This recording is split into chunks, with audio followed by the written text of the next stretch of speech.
Jack is a nationally known expert on how baby boomer business owners can successfully transition their companies to new owners and how baby boomers can experience lives filled with meaning and purpose. Jack is an innovative thinker and the founder CEO of Successful Transition Planning Institute. Jack helps owners successfully deal with the emotional issues that are involved in answering the following questions. What do I want to do with my business, and what do I want to do with my life after I've left my company? That beach out there sounds like a pretty good answer for me. Well, anyhow, looking out in the crowd, I can tell this is an issue on the minds of all of us, so now I'm going to turn the meeting over to Jack.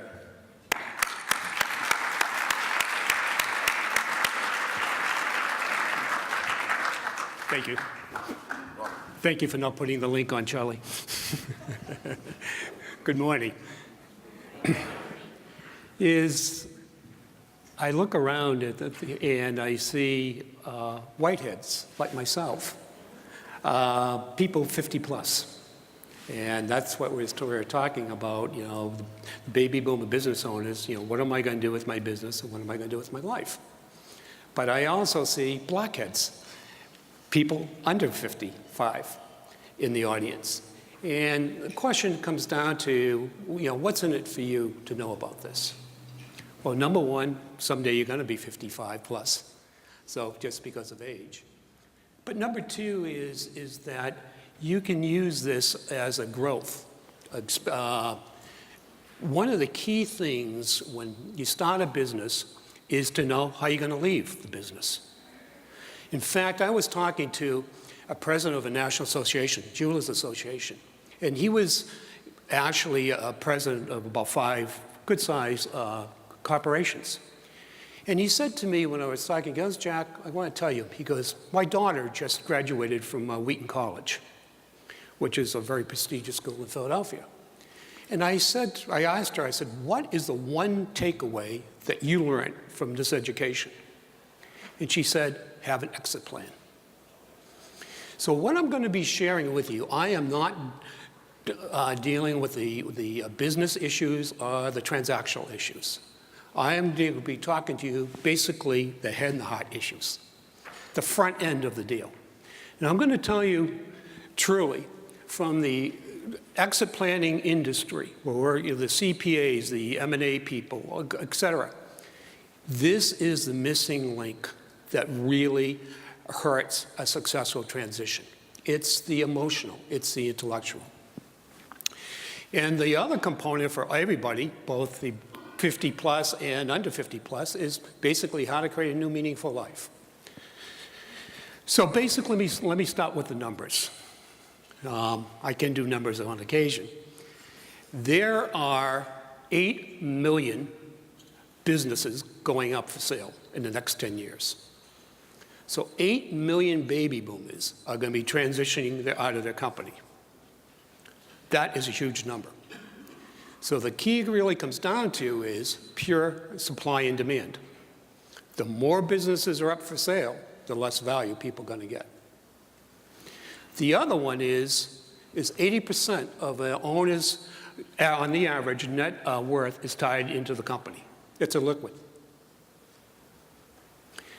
84% of business owners are looking for the proceeds at liquidity event from selling their company or selling the company however they want to pass it to new ownership.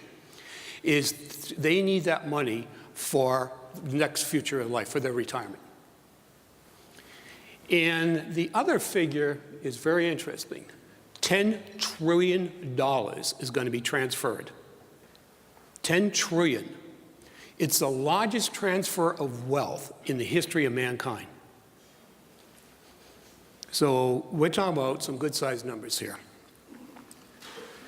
Basically, there was an old paradigm. You worked, people would retire. I think it's interesting, where does this whole concept of retirement come from? It actually started in Germany in the 1870s, first time ever. It started with Otto Bismarck. And what happened was, he was the head of Germany, and he had 2 major problems going on at that time. Number one, the Prussian army was disbanding, and he had all these Prussian soldiers going to be free and nothing to do.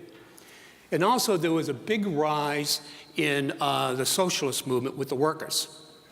So what he did was, he said, okay, he's the one who created the idea of having a retirement. So he made it at 57, but most people were dead at 55. So then what happened was, during the Great Depression, it came over in this country. And the basic reason why was to be able to move older workers out so the younger workers could come in. So Social Security was set at 65, but most people were dead at 67. In this paradigm, it's basically a mechanistic paradigm. It's the iron years. You're going to hear the iron years, the platinum years, and the golden years. And first, right now, we're in basically all of us are in the iron age. We're working, putting our nose to the grindstone. And you very often hear people say, when somebody's thinking, I can hear the wheels turning, or I have a cast iron stomach. It's very mechanical orientated. And what it is that we're basically, over these years since we left schooling and we've been working, we have climbed up the ladder of success, this triangle. And what happens is, very often, when the owner is on top, is that they realize there's a downward side to this triangle. They've never seen it before. They've always been climbing up it. And then they look out and they see a void. There's nothing out there. So what they'll do is hold on for dear life and don't want to leave the companies. Because who wants to fall into a black hole? Who wants to go into a void? No one. So what they choose to do is, a lot of them, is to die at the desk. They're not going to leave. So that's the best option that they have. But think about it. I gave you that number of $10 trillion. What's going to happen if the best thing an owner can do is to die at the desk? The business is going to die.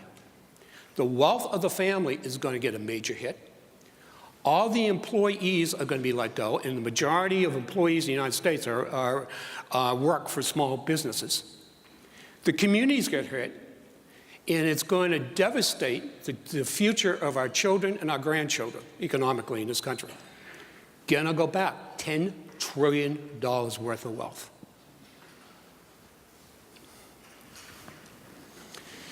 Basically, there's an issue is a lot of people don't want to really plan what the heck they're going to do with the company and what they're going to do with their life.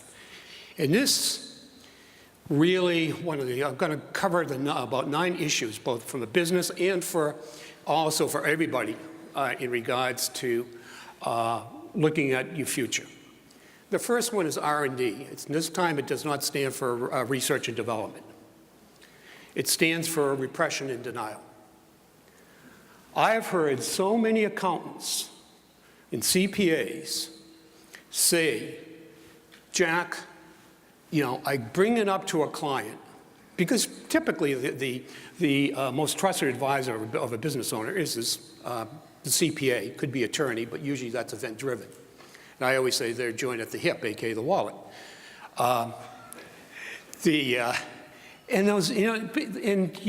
Owners will usually keep their account for years. Well, it really has to goof up bad. So there's a friendship that builds up over the years.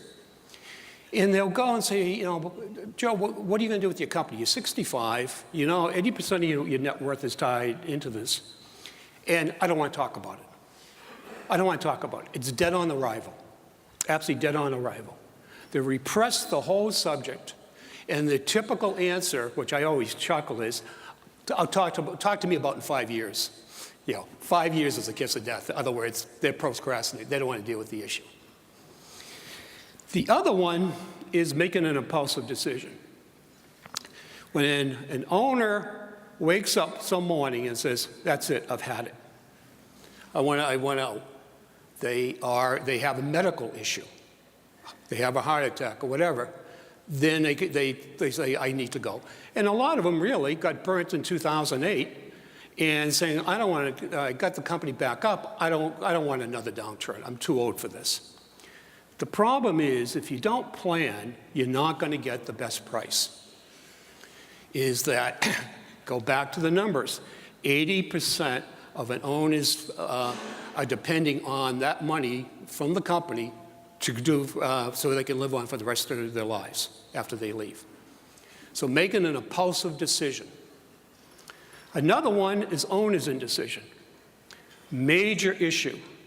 When you go to a business broker, or M&A person, or investment banker, when you walk in the door, the first thing that's going through their minds is this owner serious, semi-serious, or kicking tires? They've got burnt so often. Because what happens is the owner will go to the accountant saying, I want to sell my company. He'll refer them to an M&A or investment bank or a business broker they work with. And what it is, they're not prepared mentally or emotionally for the transaction. So they get in there and all of a sudden, do I really want to sell? Do I don't want to sell? And they go back and forth. And very much what usually happens too is that they take the eye off the growing the company in this indecision. And the employees pick it up. So usually, just when you want to have the value going up, all of a sudden it starts going down. Seller's remorse, major issue. How I got into this field, I was in the merger and acquisition field. I was doing the soft issues. So basically, we would get hired by the potential buyer, so they would have the accountant in, they'd have the attorneys in. We'd go and see if the two organizations could actually work together. Because if you've got a cowboy organization and a hierarchical one, they don't mesh, don't do the deal. And then we'd also vet if the new owner walked in the door, were the key personnel going to walk out the door.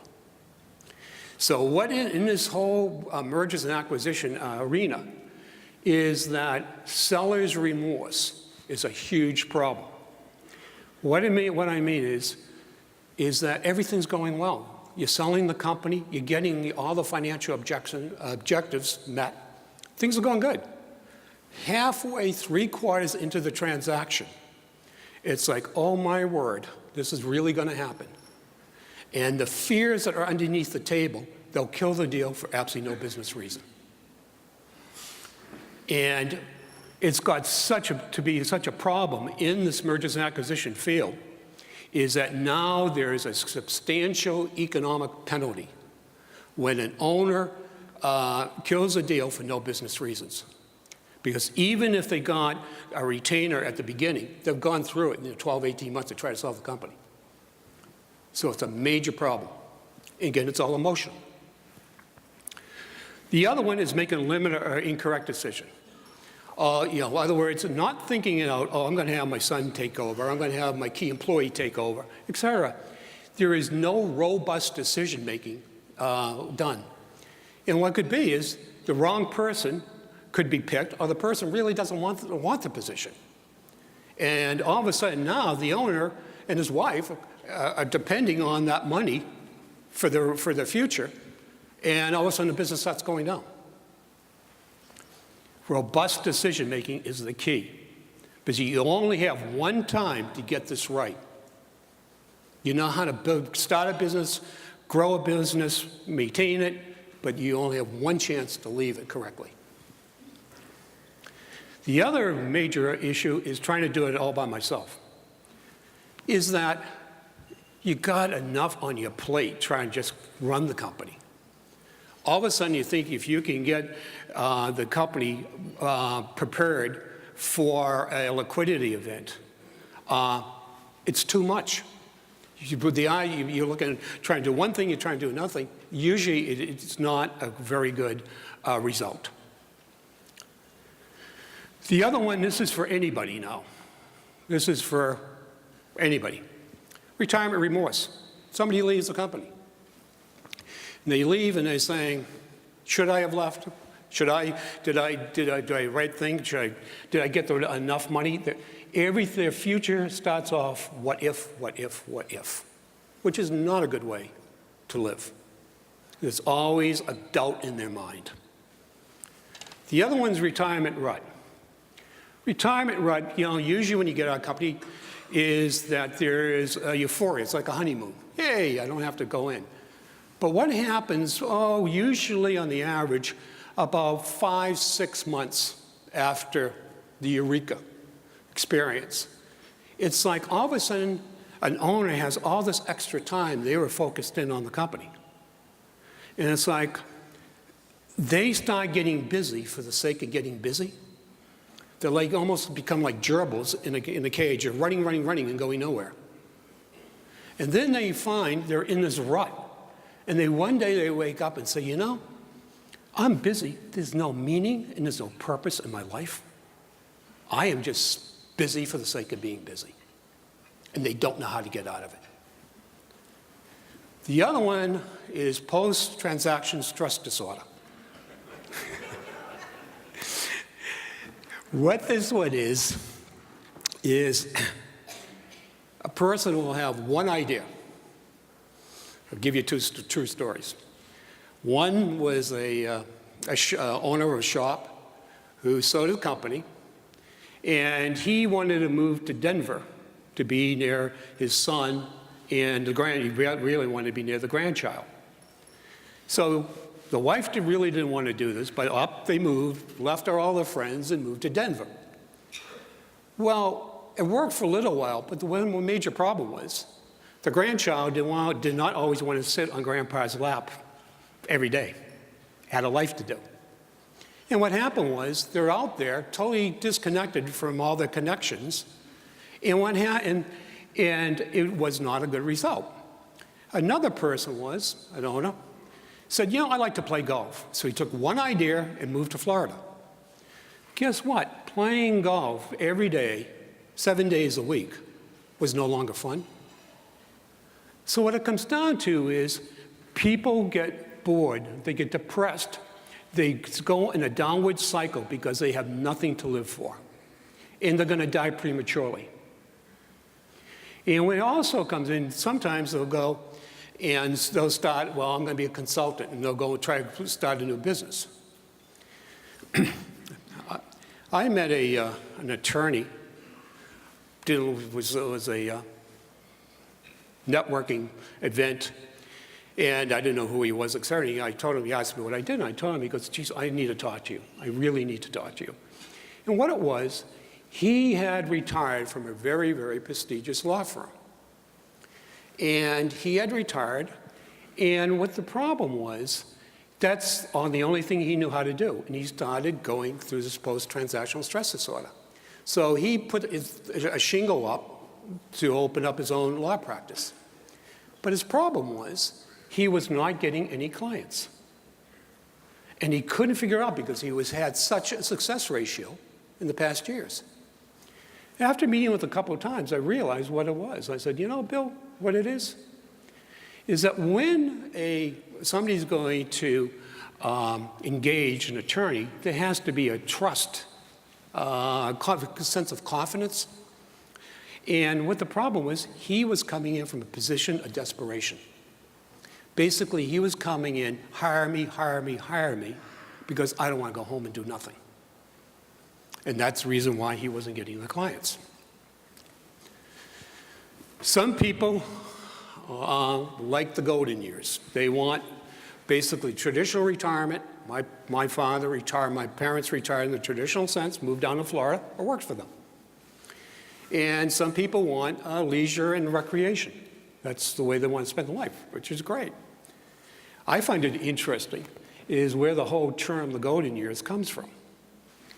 Is that basically it was in the 1950s in Arizona, this company called Del Webb had this idea of creating a retirement community. So they built 5 houses in the desert, and they didn't know what to do with them.